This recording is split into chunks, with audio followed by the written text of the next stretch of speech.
얼마 전 발표된 테슬라의 3분기 실적은 기대 이하였고, 최근 테슬라의 성장률과 내년 차량 판매량에 대한 우려의 목소리가 높습니다.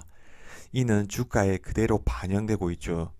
현재 판매 측 컨센서스는 2024년에 230만 대의 차량을 공급할 것으로 가정했고, 이는 2023년 지침 대비 28%의 성장입니다. 테슬라가 목표로 한 성장률 50%에 훨씬 못 미치는 수치죠. 현재 회사가 말하는 걸 봤을 때 24년 성장률 목표에 대해 보수적인 뉘앙스를 느낄 수 있었습니다. 21년 초에 시작한 성장률 50%에 맞춰 가능한 한 빨리 생산을 늘릴 계획이고, 여러 요인에 따라 어떤 해는 더 빠르게 성장할 수도 있고 어떤 해는 더 느리게 성장할 수도 있다 라고 얘기를 했지만, 사실 작년 하반기부터 단행한 가격이나 효과를 감안했을 때 투자자가 보기에는 낮은 성장률이죠. 이 회사는 제조 및 운영 비용을 줄이기 위한 혁신을 계속 실행하는 동시에 시간이 지남에 따라 하드웨어 관련 이익이 AI, 소프트웨어, 그리고 차량 기반의 이익을 가속화할 것으로 기대한다고 했지만, 투자자가 원하는 건 다른 회사가 할 수 없는 뭔가 시장을 뛰어넘는 성장일 겁니다.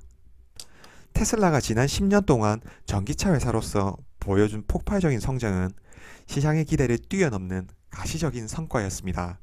테슬라는 자금이 부족한 EV 스타트업에서 연간 200만 대 이상의 전기차를 생산하는 세계가 주목하는 자동차 회사로 성장했습니다.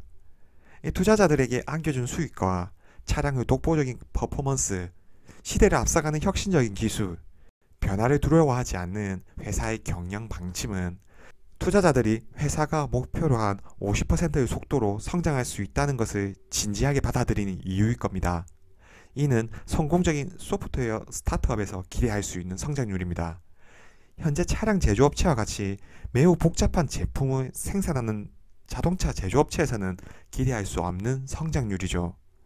이 투자자들이 이러한 목표를 신뢰하는 이유는 테슬라가 이전에는 거의 불가능하다고 여겨졌던 다른 많은 이들을 성취했기 때문일 겁니다. 이 전기차 산업을 상용화시켰고, 생산 공정을 혁신했고, 미래 로드맵에 따라 단계적으로 실현해 갔기 때문입니다.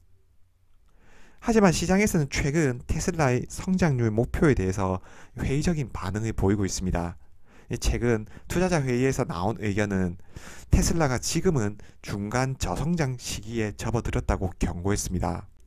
여러 투자기관들은 테슬라의 성장률 목표인 연간 50% 이상 성장할 수 있다는 기대를 줄여야 한다고 얘기를 했고, 23년 볼륨 성장률은 37%, 24년 성장률은 37%로 예상을 했습니다.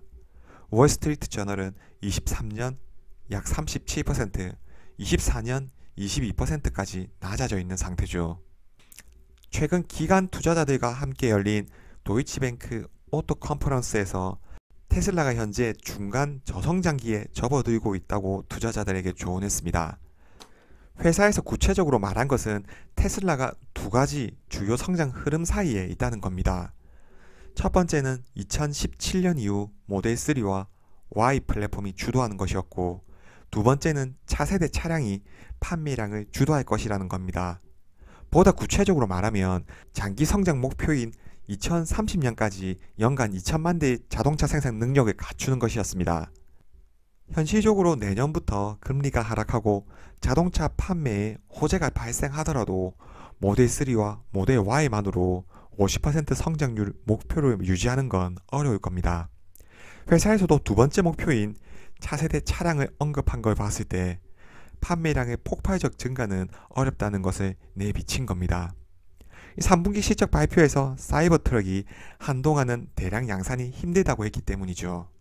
이 대량 양산에 도달하고 소비자가 감당할 수 있는 가격에서 회사의 현금 흐름을 확보하려면 엄청난 노력이 필요할 겁니다. 현재 사이버 트럭은 프로토타입에서 대량 생산 이전의 단계입니다. 하지만 프로토타입에서 대량 생산까지 가는 이러한 어려움은 애초에 프로토타입을 만드는 것보다 만 배는 더 어렵다고 했습니다. 그리고 긍정적인 현금 흐름에 도달하는 것은 그보다도 더 어렵다고 했죠. 결과론적 이야기지만 만약 테슬라에서 모델 X와 유사한 플랫폼으로 픽업 트럭을 만들었으면 대량 양산 체제에 쉽게 성공했을 겁니다. 모델 Y는 대부분의 부품의 75%를 공유하는 재사용된 모델 3 플랫폼이었기 때문에 개발 속도가 빨랐습니다. 따라서 모델 X를 이용해서 픽업 트럭을 만들었으면 출시도 빨랐을 거고 차량 판매도 잘 됐을 겁니다. 기존의 양산 라인에 속도가 붙어 공정 효율화도 가져왔을 겁니다. 전체 차량 판매에도 도움이 됐겠죠.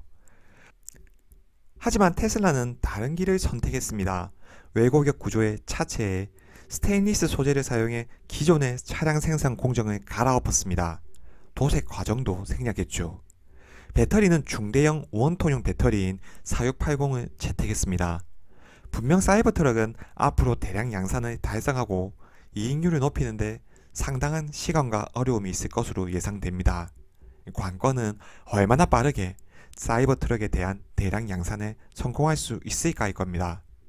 수익성을 끌어올리는 데에도 시간이 걸릴 겁니다. 생산량은 2025년도에 연간 25만 대 인도량에 도달할 것 같다고 말했습니다. 수요자가 넘치더라도 대량 양산을 하는 게 문제인 거죠. 이는 모델 3와 모델 Y로 200만 대를 파는 테슬라 입장에서 전체 판매량의 10% 정도를 차지하는 볼륨입니다. 연간 생산량의 시장 전망보다 높은 성장률을 유지하려면 2년에서 3년 동안 모델 3와 모델 Y로 더 많은 차량을 판매해야 한다는 의미일 겁니다. 결국 테슬라의 과제는 25,000불짜리 반값 전기차를 얼마나 빨리 생산하는가일 겁니다.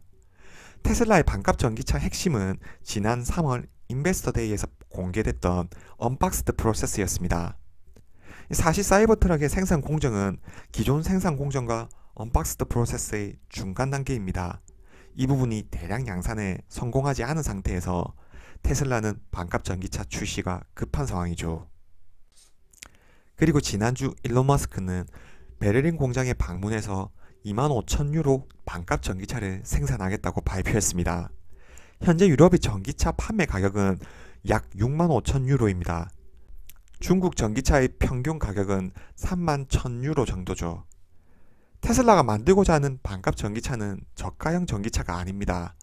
기존 테슬라와 플랫폼을 공유할 수 있고 테슬라의 소프트웨어를 사용하는 데 불편함이 없는 가격이 싼 전기차를 만들겠다는 겁니다. 물론 모델 3보다 소형 전기차겠죠. 25,000유로는 모든 차량 구매자들이 접근 가능한 가격대이고 중국 전기차 3만 유로보다도 더 낮은 가격입니다. 경쟁 차량들이 제시할 수 없는 가격선이죠.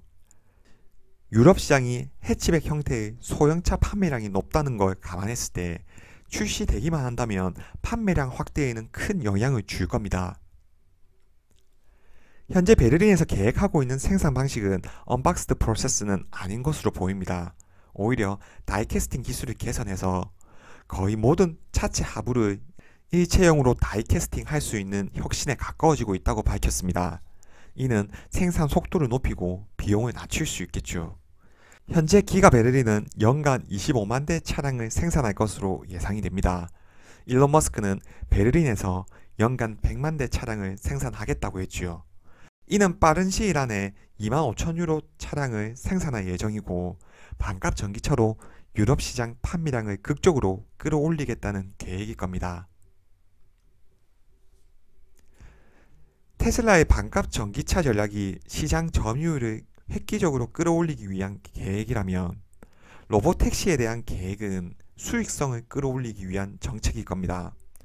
로보택시의 중심에는 FSD가 있겠죠. 테슬라가 도조 컴퓨터와 AI에 엄청난 투자를 하는 것도 완전 자율주행을 상용화하기 위해서일 겁니다. 만약 완전 자율주행을 통한 로보택시 출시가 가능하다면 테슬라는 반값 전기차를 통한 점유율 확대에 목을 매지 않아도 됩니다.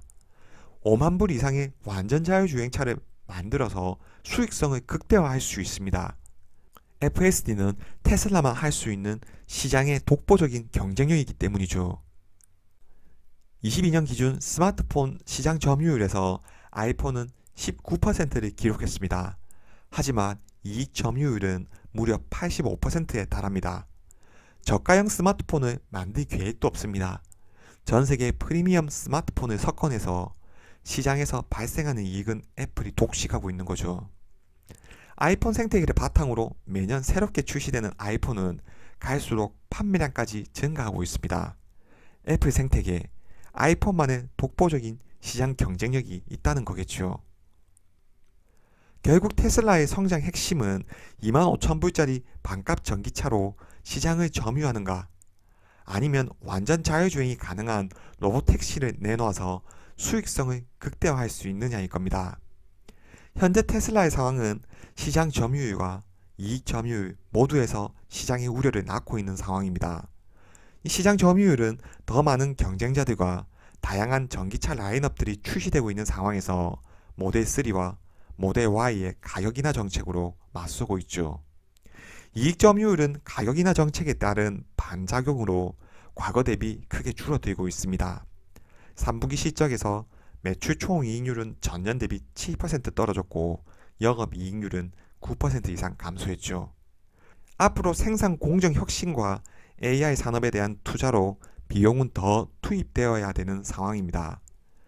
테슬라의 주가가 폭발적으로 증가하던 얼마 전까지만 하더라도 테슬라는 이 두 가지 핵심 지표를 모두 갖추고 있었습니다. 그리고 다시 테슬라의 주가가 폭발적으로 상승하려면 시장 점유율과 이익 점유율을 확대할 수 있는 전환점이 필요할 겁니다. 어느 것이 더 빨리 될지는 모르겠습니다. 하지만 이 둘 중 하나만 되더라도 테슬라는 다른 전기차 회사와의 격차를 크게 벌릴 수 있을 겁니다. 이번 영상은 여기까지입니다. 시청해주셔서 감사합니다.